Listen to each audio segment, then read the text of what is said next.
Nós não temos muitas informações pessoais do profeta Ezequiel, apenas aquilo que nós podemos deduzir lendo o seu próprio livro, qual leva o seu próprio nome, e daquilo o qual Ezequiel viveu.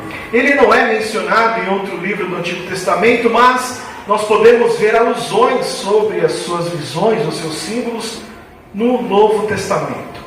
Para nós termos um pouco de ideia, Ezequiel ele iniciou seu ministério no 5º ano do cativeiro do rei Joaquim. É que nós estamos falando mais ou menos por volta de 593 a.C., cerca de 5 séculos antes de Cristo vir ao mundo. As mensagens do livro de Ezequiel, elas esclarecem o propósito de Deus para o seu povo, mas de uma forma um pouco amarga, na forma do cativeiro, na forma do exílio. Durante séculos, os profetas do Senhor, eles aconselharam, advertiram o povo de Israel sobre o seu modo de vida. Mas a nação não dava ouvido aos seus profetas, muito pelo contrário. Eles se aprofundavam cada vez mais na apostasia, no abandono da fé, no seu distanciamento de Deus e da vontade de Deus. E por fim, o povo de Deus, mesmo com todo o aviso dos profetas, decidiram continuar em desobediência, decidiram continuar em rebeldia. E não tinha outra forma. A consequência dessa atitude foi o exílio, foi o cativeiro. Deus, Ele permitiu que eles aprendessem através da adversidade, através da dificuldade, sendo dominados por outros povos, vivendo em cativeiros, vendo a sua própria cidade, a sua casa ser destruída por esses povos. E assim, eles tiveram que aprender as lições que eles se recusaram de aprender no tempo da abundância, no tempo da prosperidade, quando tudo ia bem.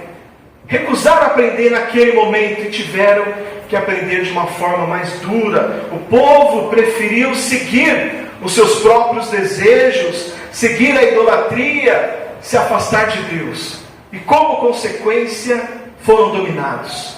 Receberam o exílio, foram expulsos da sua própria terra.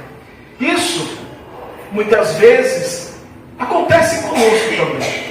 Nós precisamos, às vezes, passar por tempos de adversidade para aprender aquilo que nós poderíamos ter aprendido se apenas tivéssemos ouvido a voz do Senhor. Quando olhamos essa experiência de Israel, é um exemplo para nós também. Enquanto eles viviam na terra que mana leite e mel, eles se esqueceram do Senhor, preferiram seguir os seus próprios desejos. E o Senhor mandava os seus profetas anunciar o erro do povo. Mesmo assim, o povo decidia distanciar-se de Deus, ser rebelde com a palavra do Senhor. E então veio a amargura, veio o tempo difícil. Isso nos traz esse ensinamento. Às vezes é necessário sim passar pela adversidade para que nós possamos nos lembrar da voz do Senhor. Nós precisamos sempre estar atento àquilo que Deus pede para nós, entender dele qual é a mudança que necessitamos fazer, qual é a transformação que o Senhor quer que nós tenhamos, que precisamos passar para sermos prósperos em fazer a vontade do Senhor, em termos condições de fazer a vontade do Senhor. E Deus assim, Ele usou a sua vontade, usou os seus profetas para transmitir aquilo que Ele queria, o seu desejo, a sua vontade para o seu povo. Esse texto que nós lemos em Ezequiel, ele faz parte de um bloco que vai lá do capítulo 33 até o capítulo 48, lembrando que Ezequiel está falando para o povo já no cativeiro, já dominado por outro povo. Esses blocos, esses capítulos, eles estão tratando da restauração que o povo teria se obedecesse após o período de cativeiro. O objetivo era de despertar uma esperança para o povo por meio das palavras de Ezequiel. Deus queria levar um apelo para o povo que estava ainda no cativo, estava ali ainda preso, para que se eles aceitassem então esse plano divino, eles seriam abençoados. Deus propõe: ouça a minha voz, faça aquilo que eu peço, para que então vocês possam ser abençoados. O texto que nós lemos, ele nos traz uma linda imagem de um rio transformador. Algo que sai do templo do Senhor, algo que sai trazendo vida por onde ele passa. E Ezequiel, ele tem a visão de águas santas, e águas que trazem virtudes presentes por onde elas passam. Nós podemos notar que ele vai ali utilizando uma vara de medição por 4 vezes, que vai marcando as distâncias. Eu utilizei essa linguagem, que ela é diferente da linguagem que a maioria dos irmãos tem, porque ela exatamente traz uma distância de cerca de 500 metros. Ele foi caminhando em direção a esse rio, e conforme ele caminhava, cada distância, aquela água ia aumentando. Primeiro cobria os seus tornozelos, depois o joelho, depois a cintura, e chegou a tal ponto que não dava mais travessia, não dava aquilo que nós chamamos de um famoso pé, para que pudesse atravessar. Era tão profundo que para atravessar aquele rio só era possível nadando, não dava mais para andar por ele. E depois de conhecer toda aquela profundeza daquelas águas, ele então retorna às margens. E ao retornar a essas margens, ele observa que esse rio, que sai do templo, ele produziu vida por onde ele passou. Ele produziu transformação em todo o seu trajeto. Um rio que então produziu vida naquele local. Um rio de cura, uma fonte de vida abundante para todos aqueles por onde ele passar. E nas margens deste rio, lembrando que estamos falando de Jerusalém, ele passava exatamente por um lugar de sequidão. Naquele rio, após ele passar, transformou o lugar de sequidão em um lugar de vida, numa abundância de árvores, de vida, de renovação. A água que sai do templo leva no lugar de sequidão vida. E árvores frutíferas, árvores de forma abundante, começaram a nascer às margens desse rio. E esse rio, passando por regiões áridas de Jerusalém, e ele chega até o Mar Morto. E ao chegar ali, essas águas tornariam a água do Mar Morto em água potável, capaz de sustentar a vida dos pescadores daquela região.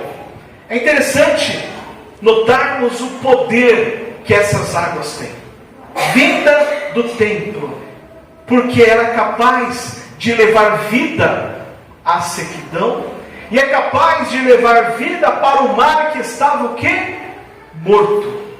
O mar que existe até hoje, o famoso Mar Morto. Um mar onde tem a maior concentração salina do mundo e não tem condições nenhuma de ter ali espécies de animais aquáticos. Essa água, vinda do trono de Deus, é capaz de levar vida ao mar que está morto.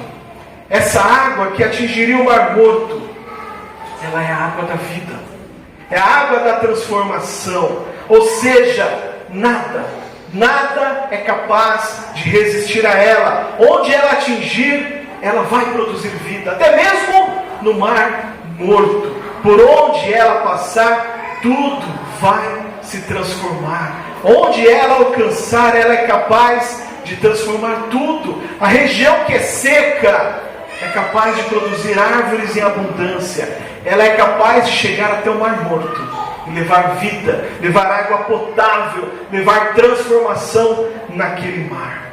E essa água que vem de Deus é uma água que tem poder de transformação. É uma água que é capaz de produzir vida. É uma água que é capaz de produzir renovação, de restauração. Água que é capaz de levar vida abundante a lugares secos, de levar vida a lugares que são considerados mortos. Essa é a transformação da água que vem do Senhor. O mar que estava morto, agora seria um mar vivo que produz vida e que transmite esperança a todos que estão ao seu redor. Ele diz que até os pescadores que vivem naquela região seriam capazes de pescar e de viver da pesca de um mar que era morto, mas que foi transformado em vida, porque a água do Senhor chegou até aquele local. E a água deste rio, que transforma tudo ao seu redor, que traz vida, na visão aqui de Ezequiel, ela vem diretamente do trono, ela vem diretamente do santuário de Deus. Ezequiel, ao transmitir essa mensagem de Deus para o povo, o que ele estava fazendo?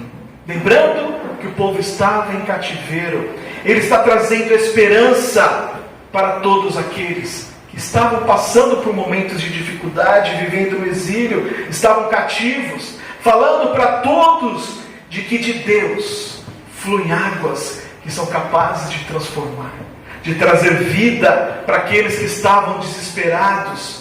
Água que é capaz de trazer cura, de trazer transformação, de renovação. Águas que representam o Espírito Santo de Deus. Aquele que vem e restaura, aquele que vem e nos anima, aquele que vem e nos consola, que nos ajuda a caminhar. É a presença constante de Deus em nós. O Espírito Santo é essa água que vem sobre nós. Lá em João 7, de 37 a 39, Jesus ele utiliza essa mesma linguagem. Eu vou ler aqui para os irmãos, se alguém quiser acompanhar, em João 7, do 37 até o 39.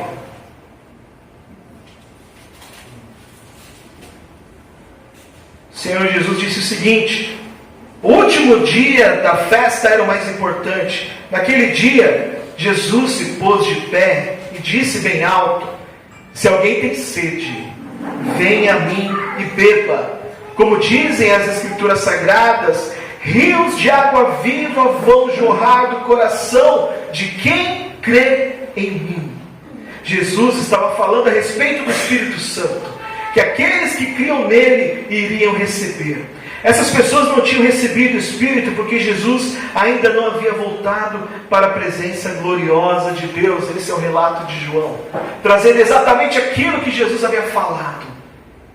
As águas vivas, vinda do Senhor, é o Espírito Consolador, ao qual Ele deixou sobre nós. Portanto, Jesus, então, é a fonte da água viva. É Ele que sacia a sede da nossa alma. E a partir desse encontro com Ele, nós podemos ver que há uma transformação.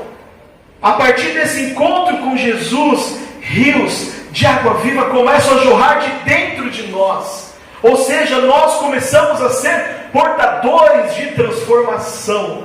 Por onde nós passaremos, nós iremos levar águas vivas que transformam o meio onde nós estamos, que alcançam a nós e alcançam todos que estão ao nosso redor. Essas águas vivas que representam o Espírito Santo de Deus, que transforma a vida de todo aquele que crê em Jesus Cristo. E Ele diz, como dizem as Escrituras Sagradas, rios de água viva vão jorrar do coração de quem crê em mim. Por isso, se você tem sede, é Jesus Cristo que irá fornecer essa água. Venha até Ele e beba dessa água que transforma, dessa água que produz vida, dessa água que mata aquela sede que muitas vezes eu não sei o que eu tenho. É a sede por mais de Jesus, é a sede pelo Espírito Santo. E Jesus fala: venha até mim e beba, venha até mim e receba, e tenha então essa transformação. Quando buscamos Jesus, ao nós nos entregarmos plenamente a Ele, ao buscarmos a Sua vontade e fazer a Sua vontade, essa transformação começa a acontecer em nós. E como eu disse, rios de água viva fluirá de dentro de nós e começará então a alcançar o outro. Por onde eu passar, eu irei produzir transformação. Por onde eu andar, eu irei levar esse rio que irá jorrar de dentro de mim. E é esse rio que sai do trono de Deus e leva a água viva por onde passa. É a presença do Espírito Santo que produz vida, que produz restauração, que produz transformação. Por isso a gente precisa lembrar e olhar sempre as palavras de Jesus. Venha saciar a sua sede no rio do Senhor. Venha ser transformado pelas águas vivas. Deixe o Espírito Santo do Senhor inundar o teu ser. Deixe Ele produzir uma transformação. Deixe o Espírito Santo agir sobre a sua vida. E saia daqui cheio, abundante, de tal forma que do teu interior fluirão rios de água viva. E você vai perceber as suas palavras sendo diferentes, as suas atitudes sendo diferentes. Você vai perceber as pessoas percebendo em você algo diferente. Sabe por quê? Porque de dentro de você está produzindo, está jorrando. Jorrando é um volume muito grande. É algo que transforma, que alcança o outro. É por isso que eu preciso me encher do Espírito, para que eu possa, na minha sede, ser saciado. E depois disso, levar transformação. Levar transformação na minha casa, levar transformação na minha família, no meu trabalho, por onde eu for, produzir transformação. É por isso que eu preciso crer no Senhor Jesus Cristo. E o processo é esse: eu creio em Jesus Cristo, eu sou transformado, a minha sede então é saciada. E a partir desse momento, eu começo a jorrar água viva por onde eu vou, nas minhas palavras, nas minhas atitudes, no meu andar, no meu modo de agir. E as pessoas começam a ser transformadas através da minha vida. Nós precisamos ser agentes transformadores nesse mundo mau, nesse mundo caótico. Eu preciso me encher cada vez mais do Espírito Santo, para então ser aquele que jorra, aquele que leva a esperança, aquele que leva a palavra do Senhor por onde eu for. Que possamos ser esses agentes que possam jorrar água viva.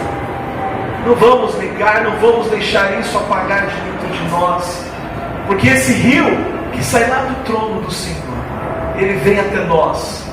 Isso é a palavra do Senhor, e produz a transformação em nós, e produz a transformação por onde nós formos, dentro da nossa casa, dentro da nossa família, dentro do nosso trabalho.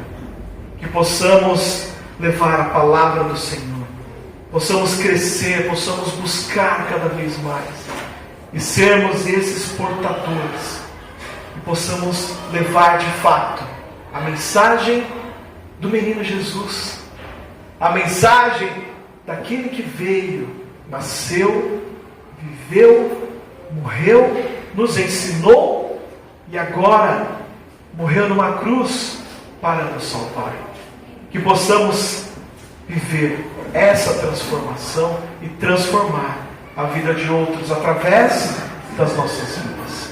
Que por onde esse rio passar, tudo ele vai transformar. A sua casa, a sua vida, a sua família. Permita que esse rio possa transbordar na sua vida e possa levar transformação.